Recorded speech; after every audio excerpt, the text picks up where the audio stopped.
benshi mu bahanzi baba bafite utuntu twihariye n'amabanga y'ubuzima banyuzemo abakunzi babo baba bashaka kumenya. Ni nabyo byabaye ku muhanzi The Ben.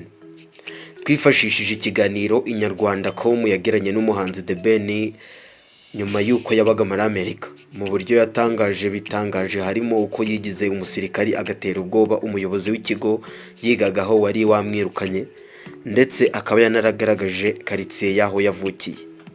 Iyi ni Rwanda Mood TV, kanda subscribe kugira tujye tubana no mu biganiro by'ubutaha. Nge nitwa Sana. Inyarwanda yatangiye ibaza The Ben mu magambo agira ati abanyarwanda bakuzi nka The Ben, ariko se ubundi amazina wiswe n'ababyeyi ni ayahe, wavutse ryari, wavukiye? Mu gusubiza yatangaje ko amazina ye yitwa ari Mugisha Benjamin Intare. Intare akaba ari akabyiniro bamwitaga kera, aho yavukiye muri Kampala muri Kisugu muri Uganda. Inyarwanda igakomeza igira ati watangiye kuririmba yari indirimbo yawe ya mbere washyize ahagaragara ni iyihe, ni ryari, wari ufite imyaka ingahe? The Ben ati natangiye kuririmba nkiri umwana, najyaga ndirimbira abashyitsi bose bazaga mu rugo batana binsabye bakanezerwa. Ndumva nari mfite imyaka hagati y'ine n'itanu. Hanyuma ndirimba muri korali ubuzima bwanjye bwose kugeza ku myaka 18. Namaze igihe kitari gito ndirimbana na Tom Close, gusa sinari mbikomeje cyane ko nabaga mbihisha mama wanjye. Ntabwo yigeze yifuza ko ndirimbira indirimbo z'urukundo, ubwo rero nkabimuhisha bya hatari. Indirimbo yanjye bwite ya mbere yari Amaso ku Maso. Inyarwanda iti ugira ugatangira umuziki, ni izihe nzozi wari ufite kugeza ubu se wazigezeho? Agakomeza agira ati inzozi zanjye zihoraho, ndetse ndibaza ko nta na rimwe nzicara nkavuga nti inzozi zanjye nazigezeho, nubwo nagera kure bihashoboka, kuko mpora ndota kandi buri munsi ndota ibinini kurusha ibyo narose ejo hashize. Gusa mu byo maze kugeraho hari byinshi cyane byo kwishimirwa, kandi imbaraga zanjye rwose ahubwo ni abantu bambaye hafi kuva ntangira iyi nzira kugeza kuri iyi saha. Kimwe mu bitazibagirana ni ugutumirwa kuririmbira muri United Nations Headquarters n'ahandi henshi. Ibi byose mbikesha Imana n'abantu bakomeza kungirira icyizere. Ese mu busanzwe The Ben bivukana n'abana bangahe mu muryango wawe? Ese hari abandi baba baragerageje kuririmba? The Ben ati turi abana 6 iwacu kandi bose bazi kuririmba. Kugeza ubu se ufite umukobwa mukundana? Ubusanzwe se umukobwa ukundana umeze ute?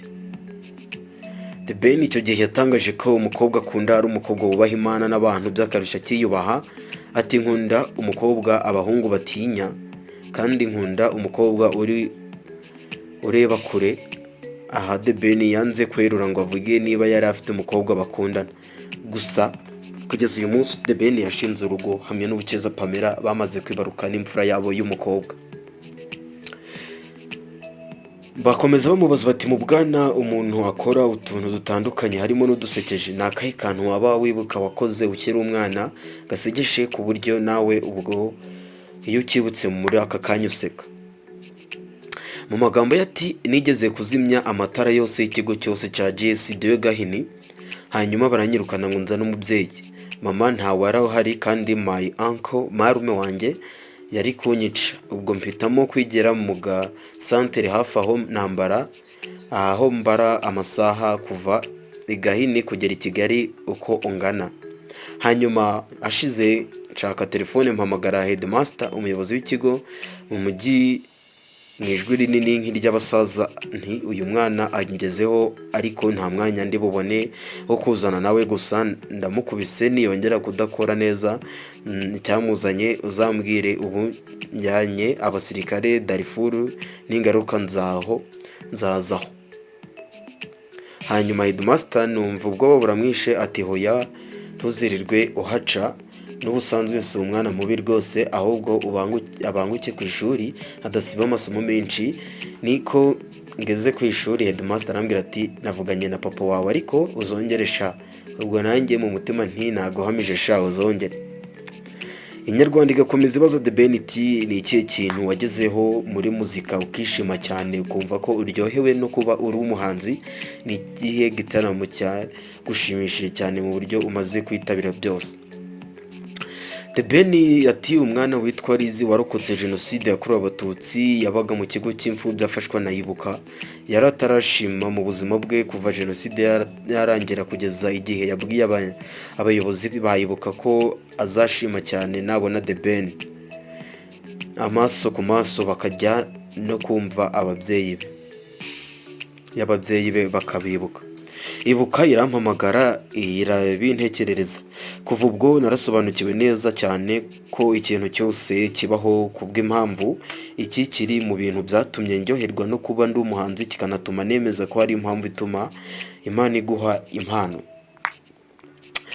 Inyarwanda igakomeza ibaza The Ben iti hari amakuru avuga ko The Ben yakuze akunda cyane gukina umupira w'amaguru ndetse agakinira ikigo yiga ku mashuri yisumbuye. Ibyo ni ukuri? Wakinaga kuwe mwanya, ubu se uracyawukina? The Ben ati umupira w'amaguru witwa soka cyane mu bice bya Amerika, ni mu maraso, n'ubu ntakina kabisa, haha gusa igihaha nicyo nemeza ko ntagifite nk'icyambere. Inyarwanda iti nihe ndirimbo yawe waba uzi ko mama wawe akunda cyane kurusha izindi? Ati mama wanjye akunda indirimbo yitwa Rahira cyane, gusa ubu ngubu aharaye yitwa Nkwitende. Inyarwanda ikabaza The Ben iti abanyarwanda benshi bazi ko uva inda imwe n'umuraperi Green P wo muri Tough Gang, ariko nta ndirimbo turumva mwakoranye, kuko ujya ukorana n'abandi bahanzi, kubera iki udakorana n'umuvandimwe wawe? The Ben ati ndabyifuza kandi nawe nuko igisekeje byaratunaniye kandi tubyifuza kubi. I love my brother to death. Nkunda murumuna wanjye nko gupfa. Ese The Ben iyo urebye urwego rwa muzika nyarwanda ukareba nk'uko byari bimeze ubwitangira kuririmba, wowe ubibona ute? Ubona bigana he? The Ben ati music yacu hari urwego yavuyeho ijya ku rundi rwego, ni ibintu bishimishije ariko turacyasabwa gukora cyane kurushaho. Ese The Ben abahanzi mu bitaramo bitandukanye bajya bakora utuntu dusekeje dutandukanye.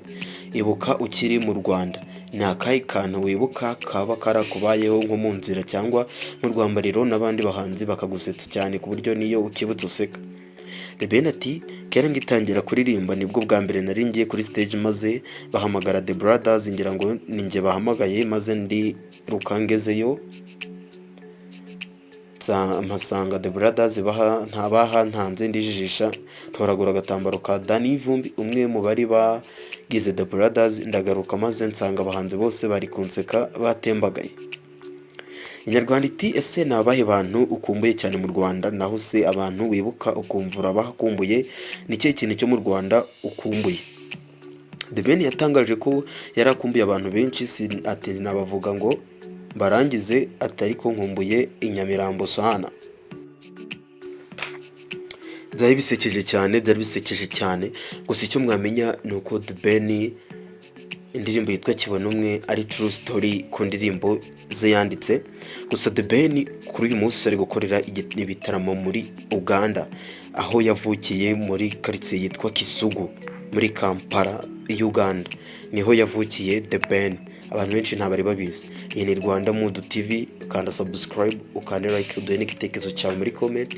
Dukomeze tubane no mu zindi show. Ciao ciao, hasta la vista.